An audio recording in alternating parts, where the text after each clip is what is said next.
Sem mais delongas, amados, eu quero falar com vocês hoje a respeito de um assunto. Eu tenho pensado muito sobre os nossos dias e a maneira como nós temos nos portado com aquilo que Deus nos confia nas mãos. Eu não sei quanto a você, mas todas as pessoas que têm discernimento, eles vão percebendo, as movimentações do Espírito Santo. Nem todas as pessoas dão atenção ao que o Espírito Santo está falando e a maneira como ele está se movendo. Existem pessoas que elas estão muito voltadas para suas buscas, para os seus desejos, e elas às vezes perdem o time. Nós conversávamos numa das reuniões com os irmãos dias atrás a respeito desse projeto que está nascendo e tantos outros que Deus está fazendo, que quando os filhos não percebem a movimentação de Deus na terra, Deus suscita pedras, para que as pedras possam louvá-lo. E é assim, e eu tenho me perguntado como a igreja dos nossos dias, ela tem se posicionado e como ela tem se portado em relação àquilo que Deus nos confiou nas mãos como missão. Quantos sabem que a igreja tem uma missão? Nós temos uma missão, amados. E a missão que Deus traz na e através da igreja é uma missão nas suas medidas. Falei com vocês alguns domingos atrás sobre o modelo e as medidas de Deus para tudo que Deus está fazendo, e nós não podemos perder isso de vista. Eu não sei se você, no seu relacionamento com o Espírito Santo, você age assim, se você caminha assim, mas às vezes Deus me dá uma palavra, amados, às vezes Deus me dá um versículo, às vezes Deus me dá um texto, e eu passo semanas, meses sendo trabalhado por isso. E eu leio uma vez, Deus me fala algumas coisas, eu releio, eu vou orar, e na outra semana Deus me mostra outras coisas que eu não tinha visto na primeira semana, e aí Deus vai trabalhando e vai lapidando aquilo que Ele está nos confiando, aquilo que Ele nos está dando. Nós vivemos uma realidade hoje muito difícil, muito complexa para a igreja dos nossos dias, porque nós temos uma igreja que é imediata, Ela quer tudo para ontem. As respostas têm que ser para agora, tudo tem que ser para agora. Eu acho que por conta dos acessos, das mídias e dos cliques que nós damos, tudo é tão rápido, você clica, abre uma janela, fecha, diminui a janela, minimiza e você vai nesse. Mas Deus, amados, Ele tem uma forma de trabalhar conosco. Existem momentos que Deus ele vai te responder algumas coisas, outras vezes Ele não vai te responder nada. Existe um momento que Ele vai te dar direções muito claras, em outros momentos Ele vai fazer como fez com Abraão, sai do meio da tua terra, da tua parentela, Gênesis capítulo 12 em diante. Deus foi mostrando a Abraão, dia a dia, a maneira como ele deveria ser conduzido pelo processo do Espírito na sua vida. Nós precisamos entender isso. Então, o título da mensagem com vocês hoje é Aprendendo a se portar. Aprendendo a se portar. Nós precisamos, como igreja, amadurecer nisso. Nós precisamos aprender como nos portar diante daquilo que Deus nos confia nas mãos.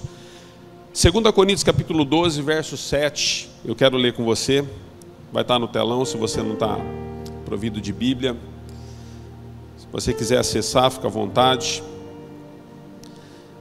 Mas vamos tentar entender um pouquinho como nós nos portamos com aquilo que Deus nos confia nas mãos. Diz assim a palavra: para impedir que eu me exaltasse por causa da grandeza dessas revelações, foi-me dado um espinho na carne, um mensageiro de Satanás para me atormentar. 3 vezes eu roguei ao Senhor que o tirasse de mim, mas Ele me disse: minha graça é o suficiente para você, pois o meu poder se aperfeiçoa na sua fraqueza. Portanto, eu me gloriarei ainda mais alegremente em minhas fraquezas, para que o poder de Cristo repouse em mim. Por isso, por amor de Cristo, regozijo-me nas fraquezas, nos insultos, nas necessidades, nas perseguições, nas angústias, pois quando sou fraco, é que sou, glória a Deus, é que sou forte. Então, não só para você que está aqui, mas para as mídias também, as pessoas que estão nos acessando, as mídias, eu quero declarar que essa seja uma manhã, seja um dia de transformação e convicção para nós. Eu quero profetizar sobre a igreja, sobre todos aqueles que estão sendo alcançados pelas mídias, que Deus possa adentrar a nossa casa. E que Deus possa mudar a nossa realidade em relação àquilo que nós estamos recebendo que o nosso se importar com as pessoas, se portar com aquilo que Deus faz, a nossa entrega, a nossa posição, ela seja completamente diferente do que já foi até aqui. Eu quero orar com você mais uma vez, porque eu tenho percebido, amados, que nós como igreja e às vezes como famílias perdemos alguns times. Como você pode chegar a essa conclusão, pastor? Pelos atendimentos que fazemos, pelos acompanhamentos que temos, pelas pessoas que nos alcançam, que vêm até a nós. Eu percebo que as pessoas, elas estão enfrentando algo que elas não deveriam, caso elas tivessem entendido a soberania de Deus e o processo original de todas as coisas. Às vezes perdemos os times, e quando perdemos o time, nós então não estamos mais no centro da vontade de Deus. Às vezes estamos dentro da igreja, às vezes estamos dentro dos relacionamentos, às vezes estamos nos convívios, mas não estamos dentro do centro da vontade de Deus. Então eu quero orar com você, mais uma vez, antes de falarmos aquilo que Deus tem nos dado. Senhor, nós te louvamos pela Tua palavra, Senhor. Paulo nos deixa um legado. Senhor, nós acreditamos piamente na Tua palavra, e a Tua palavra com certeza nos ensina, Senhor, uma atitude de como nos portar diante daquilo que o Senhor nos deu, Senhor, da graça que nos alcançou e daquilo que recebemos. Por isso, Senhor, nessa hora, leva-nos cativos ao Senhor em todos os aspectos. Que a nossa mente, Senhor, esteja cativa à Sua vontade. Se existe algo que se levanta neste lugar, na Tua casa, contra a Tua vontade soberana, nós cancelamos toda ação contrária do maligno contra a igreja e contra as nossas vidas, e nós profetizamos nessa manhã, nós seremos transformados mais uma vez de glória em glória, a Sua imagem e a Sua semelhança. Assim nós colocamos esse culto nas Tuas mãos, em nome de Jesus. Amém. Amém. Amados, pessoas perdem o time, pessoas perdem a consciência daquilo que receberam de Deus. Quando você olha para a Bíblia, você vai ver Deus sempre fazendo e trazendo para nós alguns contrapontos, pessoas que Deus levantou numa posição e deram assim muito bom, muito bem em Deus. Outras pessoas que são levantadas na mesma posição, com a mesma graça, debaixo do mesmo propósito, do mesmo Deus, e que terminam muito mal, se dão muito mal. É a mesma graça. Há uma unção de Deus sendo liberada sobre as nossas vidas, tudo aquilo que Ele coloca nas nossas mãos é para a glória dEle, mas algumas pessoas não compreendem isso. Quando você olha para a Bíblia, você vai ver alguns contrapontos, você vai ver que Deus levanta o primeiro rei em Israel, chamado Saul. Primeiro rei em Israel chamado Saul. Quando Deus levanta e unge a vida desse rei para um propósito, a Bíblia diz que ele não soube conduzir aquilo que Deus havia confiado nas suas mãos. Uma unção que era para trazer vida e graça sobre a vida de um escolhido, traz sobre ele destruição e morte. A Bíblia então coloca um contraponto e fala a respeito de Davi, que recebe a mesma unção, a mesma graça, e depois é reconhecido, apesar e independente de todas as imperfeições que ele tinha, ele é reconhecido segundo Deus, ele é reconhecido como um homem que tem o seu coração. Um homem segundo o coração de Deus, com todas as imperfeições que tinha. Eu entendo, amados, que alguns homens e algumas mulheres, quando elas recebem algo de Deus, eles conseguem perceber e se conectar a linhas um pouquinho assim, mais finas do que aquilo que nós percebemos na correria no dia a dia das nossas emoções e da condução da nossa vida. Homens e mulheres que aprenderam a discernir o coração de Deus. Eu estava lendo sobre Davi, falei esses dias com a igreja sobre isso, mas eu estava lendo sobre Davi algumas coisas e refletindo sobre a posição de uma pessoa que passa a temer ao Senhor, apesar das limitações que tem, porque todos nós temos as nossas. Mas Davi, ele sempre se importou com o coração de Deus em primeiro lugar. A Bíblia diz que a presença de Deus para Davi era algo muito importante. Davi teve a mesma percepção a respeito da presença de Deus que Moisés teve. Quando Deus levanta Moisés, ele não desejava outra coisa a não ser a presença de Deus. A Bíblia diz que da mesma forma, dentro da mesma família, mesma questão consanguínea, seu irmão Arão, enquanto Moisés ele sobe no monte para ter a presença de Deus e trazer a presença de Deus aos homens, o seu irmão vai fazer um bezerro de ouro. Homens que perdem o time, homens e mulheres que perdem a condição daquilo que Deus está confiando em suas mãos. Não entendem, por conta de algumas questões na nossa vida, durante o período, durante o processo, alguma coisa acontece comigo e com você, que nós precisamos discernir isso hoje. O que acontece conosco, amado? Porque muitos de nós começamos bem e terminamos mal. Porque muitos de nós começamos e sequer terminamos. Duas coisas ficam evidentes para nós. Ou não foi Deus quem confiou, porque a Bíblia diz que aquilo que Deus inicia, Ele é Deus o suficiente para levar a termo, ou nós não estamos debaixo do centro da sua vontade. Deus inicia, mas de alguma maneira nós não estamos entendendo o propósito. Conversando outro dia com algumas pessoas a respeito da vontade de Deus, até cheguei a mencionar isso com o Dr. Belmiro quando nós conversávamos. Ele diz: pastor, quando Deus coloca algo nas nossas mãos, como nós conseguimos discernir se é de Deus ou se não é de Deus? Porque é uma linha muito fina de se pensar. É um caminho que, se nós de fato não entendermos, nós corremos e incorremos nos mesmos erros de outras pessoas que começaram, mas se perderam. E nós chegamos a uma conclusão, conversando juntos, que tudo aquilo que Deus confia nas suas mãos nunca vai contra a sua própria palavra.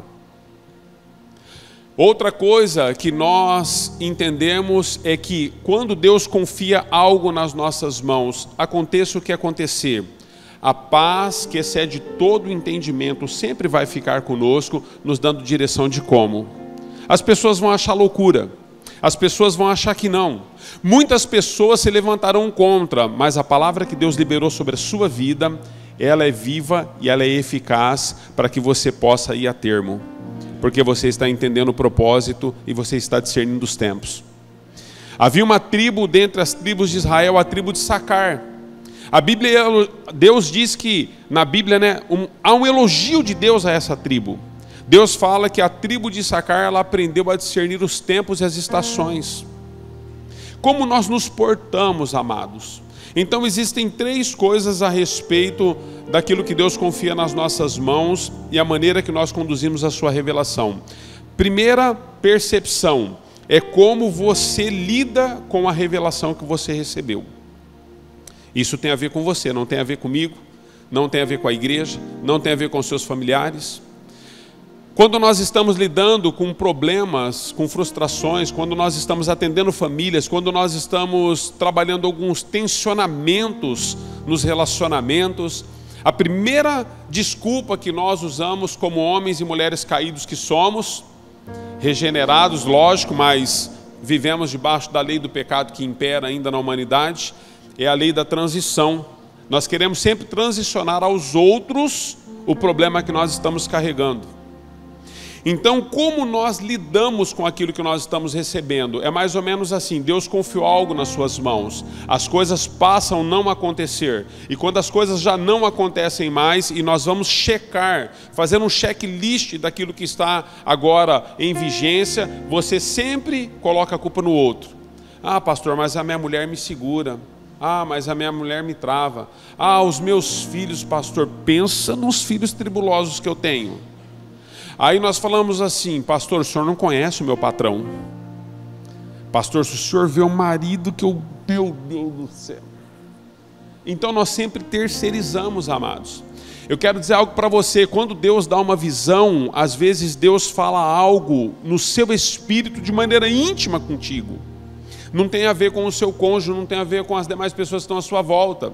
Pastor, mas então a minha família vai ficar? Não, ela não vai ficar. É que se você for obedecendo todos os dias, um dia de cada vez, Deus vai colocando tudo no centro da sua vontade. Porque a Bíblia nos ensina que quando Deus levantasse Jesus, tudo seria atraído a Ele. E Jesus foi levantado no madeiro para que todas as coisas convergissem a Ele, debaixo dos seus pés, debaixo do seu nome, debaixo da sua autoridade. Deus está no centro de tudo. Deus está fazendo tudo em nós. Não tem a ver comigo, não tem a ver com uma comunidade, não tem a ver com uma instituição, tem a ver com o seu propósito. Há um propósito eterno, amados. Tudo que Deus está fazendo aqui e em tantas outras igrejas das quais o nome dele tem sido glorificado, Deus não está desejando elevar o nome de nenhuma comunidade e de nenhum pastor. Deus tem um propósito que é salvar os pecadores, alcançar aqueles que ainda não foram alcançados. E às vezes, como nós lidamos com aquilo que nós recebemos, nós abortamos a missão. Nós abortamos a missão por quê? Porque a maneira que nós enxergamos e a maneira como nós lidamos com a revelação que recebemos. Dá um exemplo, pastor, bem específico para mim, quando Deus diz assim para você: sede santo, porque eu sou santo. Não tem a ver com ela, não tem a ver com ele, não tem a ver com eles, é no singular. Vocês precisam ter uma vida de tal forma que aquilo que eu estou trazendo de revelação a vocês possa se completar na sua totalidade. Segunda questão, amados, é a maneira como as pessoas, elas lidam com a revelação que você tem. A primeira questão é como você lida com a revelação, a segunda é como as pessoas lidam com a revelação. Porque as pessoas, quando percebem a manifestação da revelação daquilo que você recebeu, elas querem conduzir a revelação que Deus deu a você. Então elas trazem muitas formas e meios e modelos e estruturas para que aquilo que você recebeu. Então deixa eu dizer algo para você, olha, você pode até negociar algumas formas, mas nunca negocie o princípio. As pessoas podem te ajudar com as estruturas e com as formas, mas elas não podem colocar a mão no princípio. O que Deus colocou nas suas mãos, nas minhas mãos, em essência, quando Ele falou conosco, ninguém pode mexer nisso. Se está conectado com a sua palavra tem que ser engrandecida sobre todas as coisas. Então nós precisamos discernir como as pessoas estão lidando com a revelação que Deus está trazendo através da sua palavra na nossa própria vida. E a terceira situação é a maneira como Deus lida com a revelação que Ele te deu. A maneira como você lida, as pessoas lidam, e como Deus lida. Existe uma maneira de Deus, amados, peculiar em lidar com aquilo que Ele trouxe sobre a sua igreja. Às vezes nós fazemos tanta confusão no processo, né? Às vezes eu penso que Deus, Ele só assiste, esperando que eu e você de fato possamos reconhecer que nós chegamos no limite, que nós não conseguimos mais. Por mais eloquência, por mais possibilidades humanas que uma pessoa possa ter na terra, amados, se Deus não edificar a casa, em vão trabalham aqueles que edificam. Existe uma maneira como Deus lida com a revelação que Ele dá para você.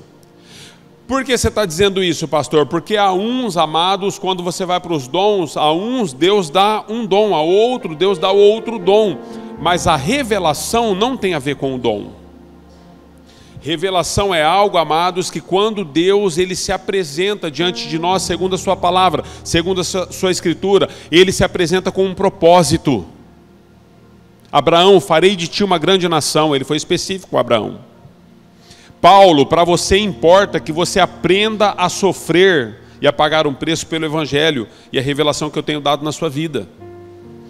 Jesus, a você, filho, importa, a revelação que eu tenho para ti é que você suba no madeiro, porque se você não subir nesse madeiro e não entregar a sua vida por amor a todos, não acontecerá.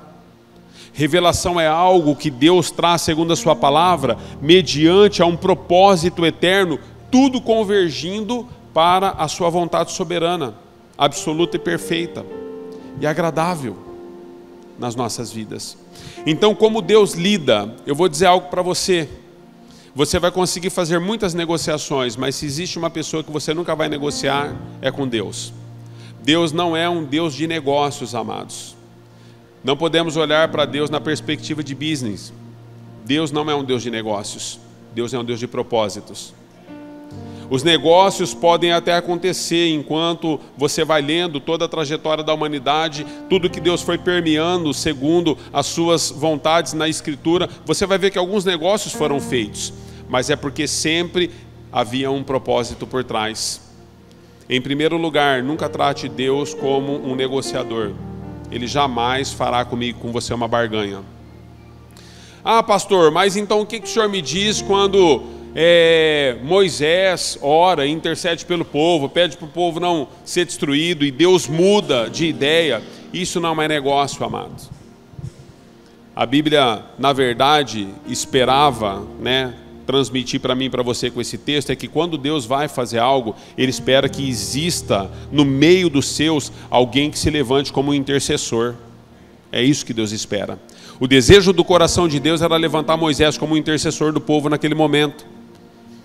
Até que Deus ele tem uma posição e fala: olha, eu estou cansado de tudo isso, Moisés, eu não vou com vocês. E ele diz: Senhor, se o Senhor não for, não me faça sair daqui. Não, Moisés, eu vou destruir esse povo. Senhor, não faça isso. Deus estava atrás de um intercessor. Então tudo tem um propósito na palavra de Deus. A maneira como Deus lida com você precisa ficar claro. Mas eu quero aprender com Paulo nesse texto, depois dessa breve introdução. Paulo nesse texto, amado, 2 Coríntios 12, se você voltar ali no versículo 1, 2 em diante, você vai ver que Paulo começa a fazer uma expressão, nós lemos do 7 para frente, mas nos primeiros versículos do capítulo 12, Paulo ele vai contar da experiência que ele teve há 14 anos atrás, de quando ele escreveu, né? Há 14 anos atrás, Paulo tinha tido uma experiência de ter sido arrebatado ao terceiro céu. E Paulo nos dá uma ideia de como nos portar diante das revelações que nós temos de Deus. Porque Paulo ele começa dizendo o seguinte lá nos primeiros versículos: conheci um homem, não sei se no corpo ou se fora do corpo, mas ele foi arrebatado ao terceiro céu e lá viu coisas inefáveis, das quais não sou digno de compartilhar com vocês. Então todas as vezes que Paulo teve revelação de Deus, que ele vai se referir às grandezas, à soberania, ao poder, ao sobrenatural de Deus, ele sempre usa a terceira pessoa. Ele não usa a primeira pessoa. Não há orgulho naquilo que o apóstolo está colocando para nós. O que Deus está nos ensinando com a revelação, pastor? A questão é a seguinte: quando nós recebemos uma revelação de Deus, nós queremos ser a última bolacha do pacote. Olha, Deus falou comigo, Deus me deu uma visão, Deus me deu uma revelação, Todas as vezes que o eu entra no processo, amados, nós temos problema no futuro. É só questão de tempo. Ao longo desses anos aconselhando pessoas, eu já disse para algumas pessoas em vários aconselhamentos, eu sempre disse e digo, e sempre vou dizer: filho, é só questão de tempo. Esse caminho que você está tomando é um caminho de morte. Primeiro você vai morrer na alegria, porque a Bíblia diz que a alegria do Senhor é a nossa força. Então, se nós não alegramos ao Senhor, nós vamos perdendo a força e vamos deixando a alegria da salvação. É só questão de tempo. Depois de você perder a alegria, você começa a perder os relacionamentos. Por quê? Porque quando nós saímos, nós colocamos o eu, nós saímos do propósito de colocar Deus no centro, e nós nos colocamos no centro. Ah, pastor, mas a carne é fraca. Fraco é o diabo, queridos, que tentou contra Deus e não foi possível. Ele é fraco. Tomou uma chumbada, achou que podia. Eu tudo posso naquele que me fortalece. Não tem essa de a carne é fraca. Todas as vezes que nós colocamos o eu, é questão de tempo, nós vamos ter um problema futuro. A revelação e o modo de se portar de Paulo está nos indicando o seguinte: olha, eu conheci um homem que foi ao terceiro céu. Ele era fariseu dos fariseus, amados. Paulo tinha todos os estudos, ele tinha possibilidade de muitas carteiradas, e em todo o momento de todas as cartas paulinas, são 13 cartas que Paulo escreve, de todas as suas cartas, você sempre vai ver a posição dele quando ele se refere às revelações e às coisas de Deus, e engrandecer a Deus e não a si mesmo. Esses dias nós estávamos aqui no Atos, Ministério de Atos, eu conversando com uma galera do Atos. É o projeto que nós temos que vai servir os moradores em condições de rua. E eu estava dizendo para a galera o seguinte: olha, sabe qual que é o problema? O problema é que existe uma diferença, falei na célula também, existe uma diferença entre aquilo que Deus está fazendo e aquilo que nós estamos fazendo. Galardão é algo para poucos, sabia, queridos? Porque a Bíblia diz assim, olha, quando você faz alguma coisa diante dos homens e você expressa isso diante dos homens para que você seja reconhecido, seu galardão já foi computado, já está aí na terra, a tua paga já veio. Mas quando você for fazer algo a alguém que a tua mão direita faz, a esquerda não deve saber. Deus chega a nos citar a respeito do verdadeiro jejum. Isaías 58 fala sobre o verdadeiro jejum, mas Deus chega a citar nos evangelhos o seguinte: se um dia você for jejuar, coloque a sua melhor roupa. Não mostre para ninguém que você está jejuando. Caminhe dentro da revelação que eu estou dando para você. Porque se você fizer isso em secreto, se relacionar comigo no secreto, deixa eu dizer algo para você: existe algo entre eu e você. E o galardão daquilo que você está se dedicando, se entregando, é entre o céu e você. Mas o que nós fazemos? Nós servimos moradores, trabalhamos com pessoas com condições de drogadição. Aí quando um desses aí fora, que era uma escória da sociedade, quando ele se levanta, a primeira coisa que a gente faz, a gente pega o camarada, põe ele aqui na frente para dar um testemunho, para nós falar para todo mundo, assim, falarmos para todo mundo, aí ó, que nós fizemos, ó, tiramos da rua, ó como é que tá a Gationics, ó, como é que ele tá bonitão. Amados, pastor, mas não pode testemunhar? Pode, amados, mas que o testemunho seja da pessoa liberta, e não da nossa indução. Porque nós usamos aquilo que Deus está nos usando como libertadores para fazer diante dos outros um troféu de que o nosso nome seja reconhecido. Paulo está entendendo todas as grandezas. Ninguém, amados, na face da terra tem o poder. Ninguém na face da terra por si só tem a condição de libertar o encarcerado em prisões, espiritualmente dizendo, nem humanamente dizendo. Porque às vezes nós tiramos o corpo da pessoa de dentro de uma prisão, mas nunca tiramos a prisão de dentro do corpo dessa pessoa. Somente Ele, a Ele, por Ele e dele são todas as coisas. Nós precisamos entender o Deus a quem nós servimos. Paulo está nos dando uma ideia. Olha, as revelações que eu tenho. Eu quero dizer algo para vocês. Eu conheci uma pessoa. Parece que João entendeu isso. O Evangelho de João, quando João fala a respeito do relacionamento dele com Jesus, João sempre fala assim, olha, o discípulo a quem Jesus amava. João não fala assim, ó, Jesus me amava mais que todos vocês. João sempre diz, olha, o discípulo a quem Jesus amava. Terceira pessoa. Quando você for falar das revelações eternas, das grandezas, das maravilhas, daquilo que Deus está fazendo, glorifique o nome dele. Só que Paulo nos ensina uma outra condição de como nos portarmos diante das revelações que nós temos. Agora ele vai falar do espinho. E quando ele vai falar do espinho, ele fala assim, olha, mas eu recebi um espinho na carne. Aí ele fala dele. Deixa eu dizer algo para vocês, amados. A Bíblia está nos ensinando e nos dando uma ideia de que nós precisamos aprender a lidar com aquilo que nos compete.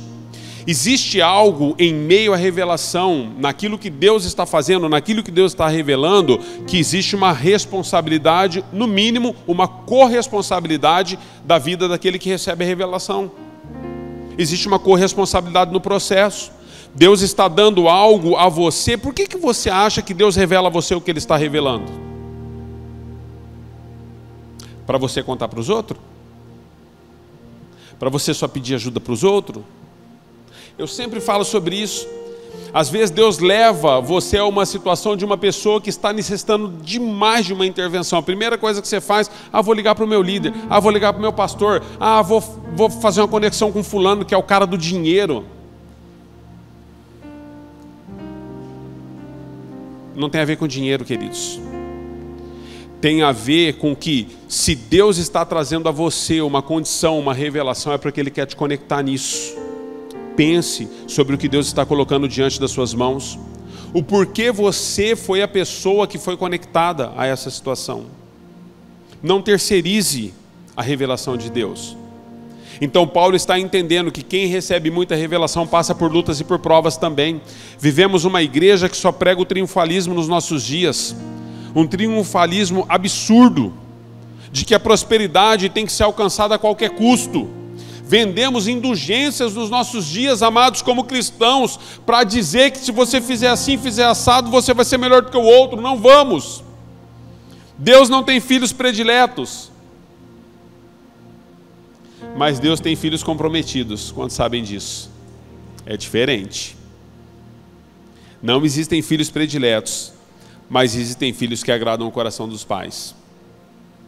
Quem tem mais de um filho sabe disso. Quem tem só um filho não dá para ter referência. Quem não tem nenhum, pior ainda.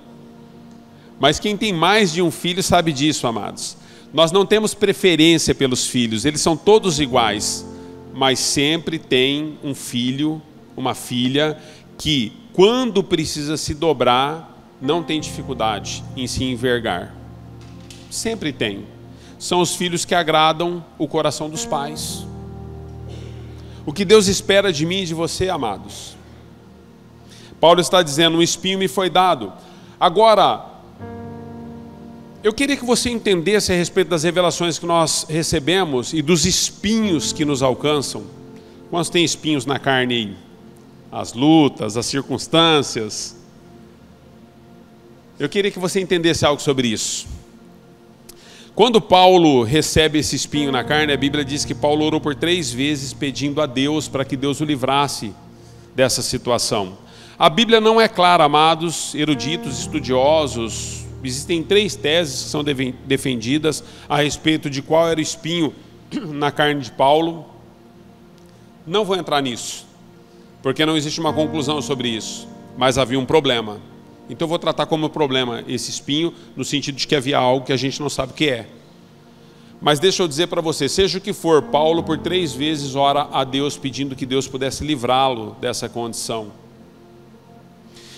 Existem momentos que você vai orar a Deus, e essa é uma maneira de que você e eu possamos entender hoje de como nos portar diante das adversidades.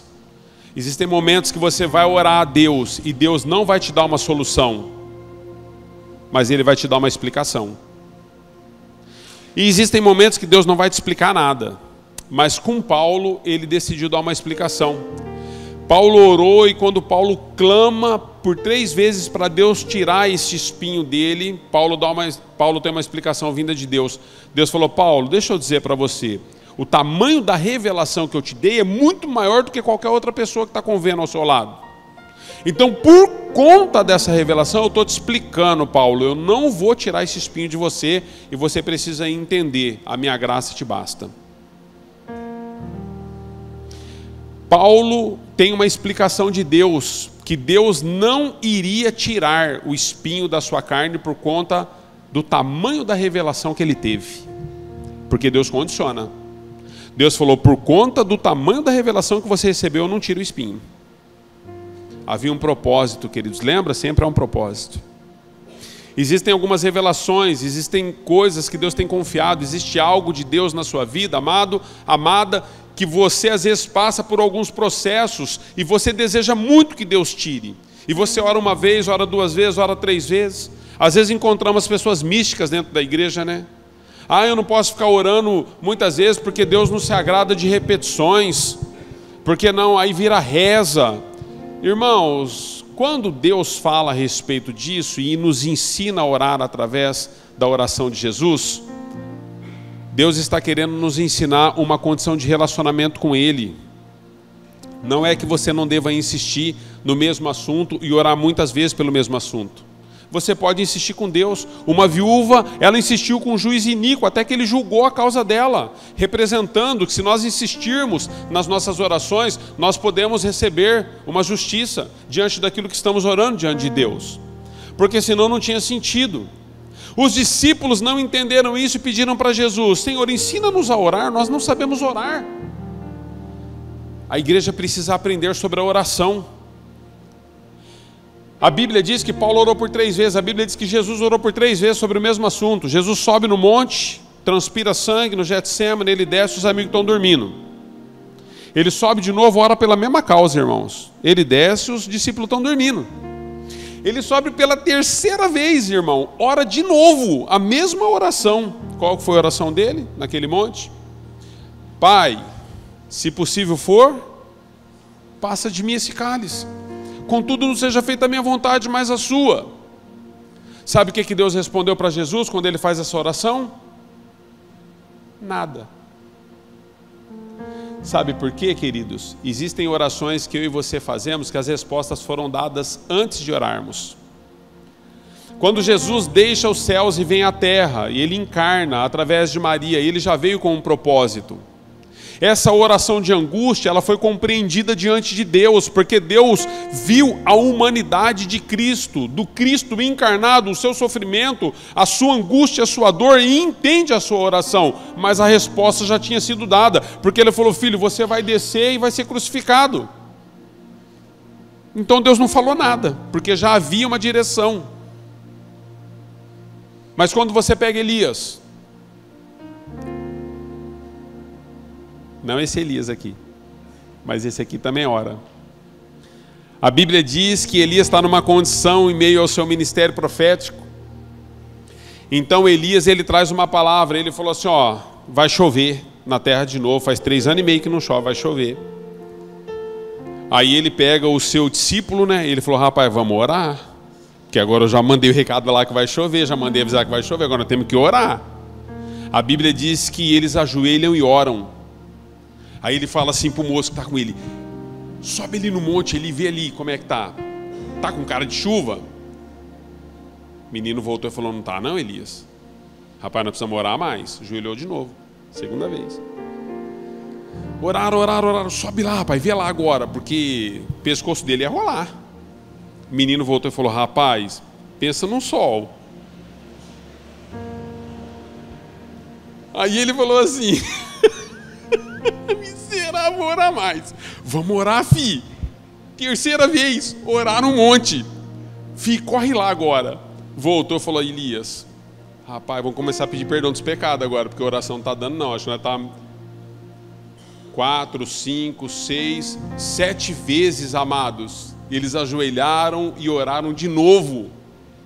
Na 7ª vez ele falou assim: ô filho, dá uma olhadinha lá.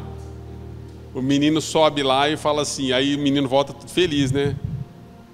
Elias, eu vejo uma pequena nuvem como a mão de um homem. Você está entendendo, queridos? O poder da revelação que Deus nos dá não significa que uma palavra liberada sobre a sua vida, ela vai acontecer sem intercessão muitas vezes. Porque existe um combate no mundo espiritual que nós não percebemos entre o céu e a terra. Daniel estava dentro de uma cova, a Bíblia diz que ele orou e o primeiro dia da sua oração Deus o respondeu, mas por 21 dias a oração foi impedida de alcançá-lo. Deus já liberou revelações sobre a sua vida, mas existem coisas que você precisa interceder. Isaías 54:11 diz, sabe o que? Cadê os pais dessa casa? Cadê os pais? Diz assim: os meus filhos serão discípulos do Senhor, e grande será a paz deles na terra. Eu tenho 2 filhos lindos, gationix, que nem o pai assim, Lucas e o João. E o João Medeiros, que veio de tabela, né, que é filho do coração. Esses meninos, o João sempre, desde pequenininho, anda com meus filhos, dormiu muito na minha casa quando criança. Todas as noites, amados. Eles titiquinhos assim, ó, abriam um olhão assim para mim: pai, vai orar. Mão na cabeça. Filho, você é um discípulo do Senhor, grande será a tua paz na terra. A palavra nos diz em Isaías 54:11 que esse é o seu destino. Está tudo aí, ó, os 3, tudo servindo a Deus, discípulo do Senhor. A paz balança às vezes assim, né, que eles causam as confusão. Nós precisamos interceder, amados. Pastor, qual que é a verdadeira oração? Não tem oração certa ou errada, mas existe a oração que nós oramos até que Deus responda, tendo em vista que às vezes a resposta dele é o silêncio. É incrível, queridos, não dá para acreditar. Ele não respondeu Jesus. Ele não deu a Paulo o que Paulo quis, mas ele explicou o porquê. E a Elias, ele deu o que Elias clamava. Nós precisamos aprender a nos portar com a movimentação daquilo que Deus está fazendo através do seu Espírito. Existem coisas que Deus vai te explicar, mas Ele não vai dizer mais nada. Ele não vai te responder. Rebeca casa com Isaac, Rebeca é estéril e Deus faz um milagre na vida de Rebeca. Quando Deus sara Rebeca, Rebeca está grávida de 2 filhos. Esaú, agora Esaú. O outro era Saul, né? Esaú e Jacó. A Bíblia diz Dr. Belmiro é da medicina, ele entende isso. Não tinha ultrassom naquela época, Dr. Belmiro, o negócio era meio confuso lá. Diz que estava um repré na barriga dela e um trem desalinhado na gestação e era incomum. E as pessoas começaram a ficar assustadas, a Bíblia diz. A Bíblia diz que as pessoas começaram a dizer, olha, mas há uma confusão dentro da sua barriga. Mas não tinha ultrassom, nem sabia que era gêmeo. Ela falou assim, não sei o que está acontecendo. E todo mundo ficou preocupado, será que é uma coisa ruim? Será que é coisa boa? Não sabemos o que é. Um dia, diz que ela se deita e Deus envia um anjo para falar com ela. E Deus explica para ela o que estava acontecendo. Deus falou assim para ela, falou assim, Rebeca, dentro do seu ventre há duas nações. O mais velho servirá ao mais moço. O mais moço será levantado como um propósito e um princípio diante da minha vontade. Aí ela acorda de manhã, Deus não resolveu, a bagunça continuou. A gestação dela continuou conturbada. Uma briga só na barriga, um puxa para lá, estica para cá. Aqui não estava resolvido, queridos, porque estava uma confusão, mas aqui estava tudo resolvido, porque Deus tinha explicado para ela. Deus falou, dentro de você há duas nações, filha, segura nisso. Quando os meninos nascem, a Bíblia diz que Esaú sai primeiro, Jacózinho, cata no tendão de Aquiles dele, cata no calcanhar.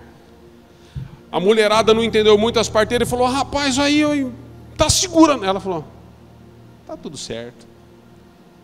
Ele já me explicou. Eu já sei o que vai ser. Não se preocupa com isso não. Os meninos começaram a crescer e adolescente, criança, adolescente começaram a brigar. Brigar, queridos. Tinha dificuldade os meninos. Um queria ser mais do que o outro, tal. E aí as tia falavam, os seus meninos brigam demais. Ela falou assim, tá tudo certo. O pai já me explicou como que vai ser. Existem coisas que Deus te explica, queridos.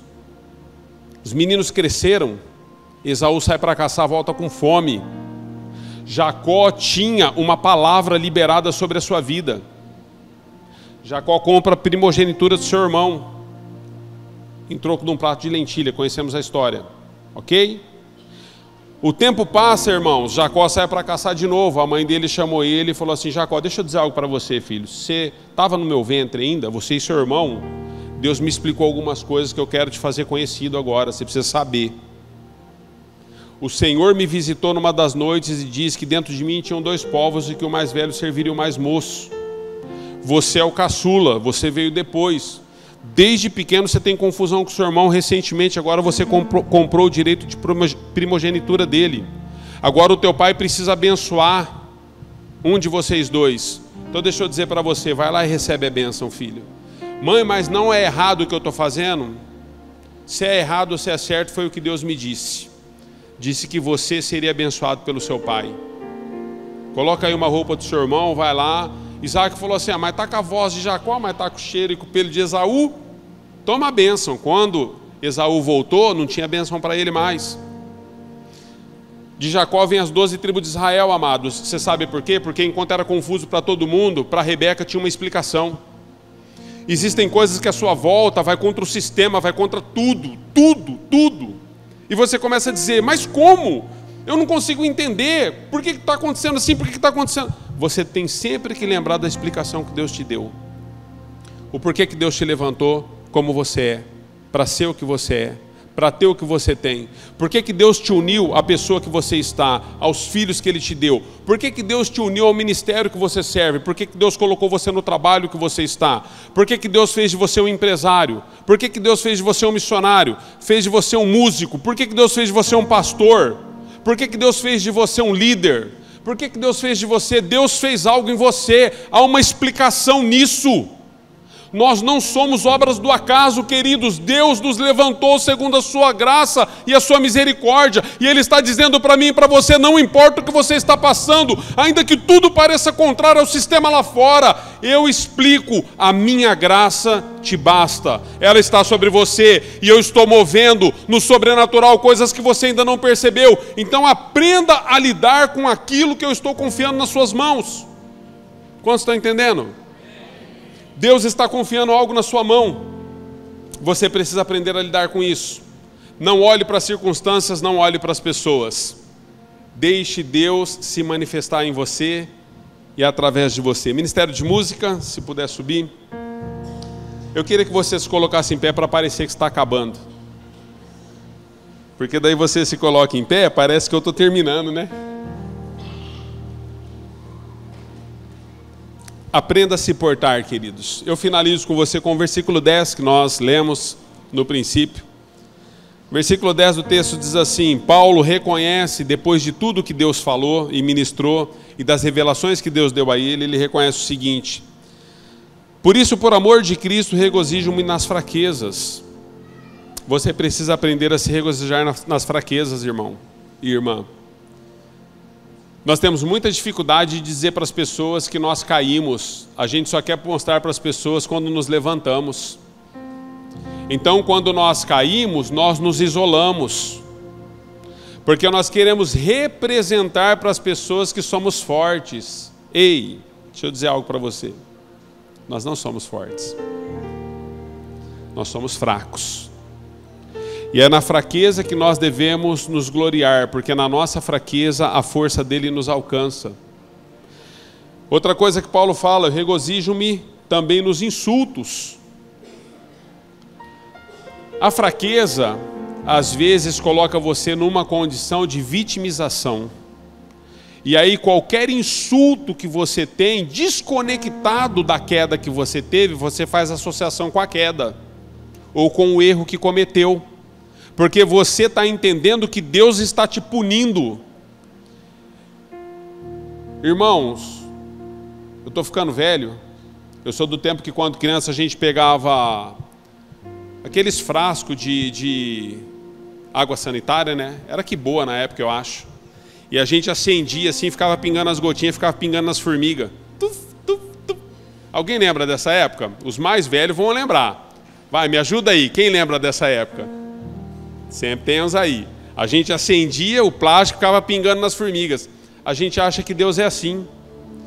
Que Deus está com 1 litro de plástico enorme derretendo na ponta e está pingando fogo na nossa cabeça, enxofre na nossa cabeça. Deus não é assim, queridos. Se houve algo, se houve um erro, se houve um desvio na conduta, se houve uma não compreensão da forma como você tem que lidar com as coisas de Deus, Deus não está lá em cima tentando acertar a sua cabeça, mesmo porque Ele não ia errar. Deus não erra. Deus está esperando só você voltar, reconhecendo a sua fraqueza. Que você possa dizer: Senhor, tem misericórdia de mim, eu tenho errado no processo. Mas eu quero, Senhor, eu desejo que o Senhor possa de fato fazer de novo. E aí, então os insultos, amados, não é por conta de Deus estar te punindo. Aí ele fala: olha, eu me alegro nas perseguições. Porque não importa o tamanho do espinho, importa se a graça está comigo. A graça sempre vai te conduzir onde os espinhos estão. Se você estiver em meio a alguns espinhos na sua carne, deixa eu dizer para você, a graça está aí.